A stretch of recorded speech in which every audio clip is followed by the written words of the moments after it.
Hello, this is Vietnam's Hidden Voices. Let's begin the real story of Vietnam. Floods in Ho Chi Minh City aren't just about heavy rain. They happen when two forces collide, high tide and rainfall. When the river rises and the clouds open at the same time, the city's drainage system simply gives up.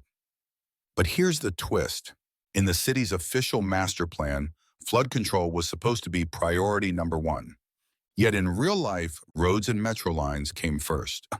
Today, let's explore why the plan and the reality diverged, and what this means for foreign investors. 1. Why high tide and rain hits Ho Chi Minh so hard. The city sits extremely low, between 0 and 2 meters above sea level. From October to December, the Saigon River can reach 1.7 to 1.8 meters during high tide. At that point, drainage pipes are literally below the river level. So water reverses direction and flows back into the streets. But here's something more alarming. It's not just the water rising. The city body is sinking. Because of groundwater extraction and the weight of new high-rises, some districts sink by centimeters every year, making an already weak drainage system even weaker. Flooding tends to hit certain districts repeatedly. District 7, District 8, parts of Bin 10, low-lying areas of Thu Duc City, and the southern edges like Nha Bay and Bin Chun.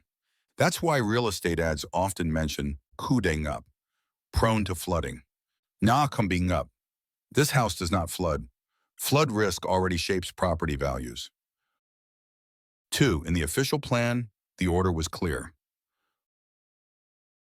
The 2021 to 2030 master plan states a very logical sequence. Tide control gates, drainage pipes, pumps, and canal dredging, ground subsidence management, roads, bridges, and metro lines. This order makes perfect technical sense. If you don't control flooding first, nothing else, transportation, housing, commerce, can function properly. On paper, flood control was the city's first priority. But on the ground, things unfolded differently. 3. In reality, roads, development, flood control.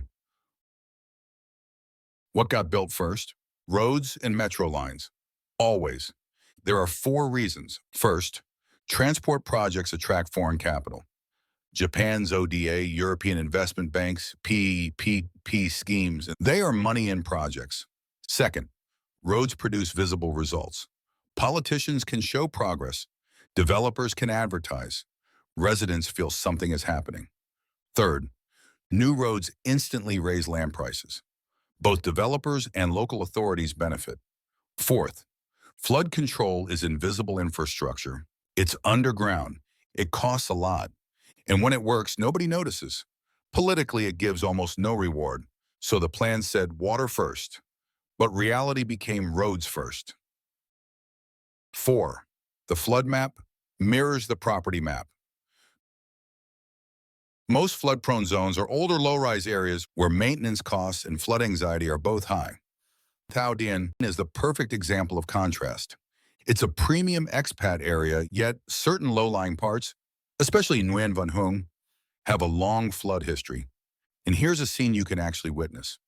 On a rainy day in Thảo Điền, luxury SUVs push through brown river water, while just 50 meters away, residents in high-rise condos remain dry and calm, watching the chaos from their balconies.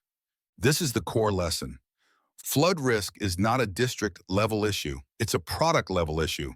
High-rise apartments, Masteri, Estella, Vista, Gateway, were built on elevated platforms with internal drainage and pump systems. They are almost unaffected by storms. Phu My Hung is another strong example. It lies inside District 7, yet unlike much of District 7, Phu My Hung was engineered as a planned township with raised ground and controlled drainage. It is far more resilient than the districts surrounding it. 5. The city is trying to revive its flood projects. And now the truth that often gets lost. Ho Chi Minh's biggest anti-flood project, the 10 trillion Vietnamese Dong tide control system, is nearly complete. But for years it was stalled due to legal disputes, contract issues, and funding delays. Today, the city is desperately trying to revive it. Government pressure is increasing. Some components are back in motion, and flood control is finally returning to the top of the priority list. This shift could reshape property values over the next decade. 6. What should foreign investors actually do? First, focus on product-level flood risk, not district-level risk. Foreigners usually can't buy landed houses, but even when it becomes possible, through marriage or other legal pathways, low-lying houses remain high risk. Apartments are far safer. Second, overlay 3 maps, flood map plus metro map plus development map. Where they overlap, you get the strongest long-term value. Third, a cheap listing always has a reason. Flooding, subsidence, future clearance, always double check. Fourth, base your exit strategy on flood narrative. If a district keeps making flood headlines, buyer sentiment weakens, prices weaken, rental demand weakens.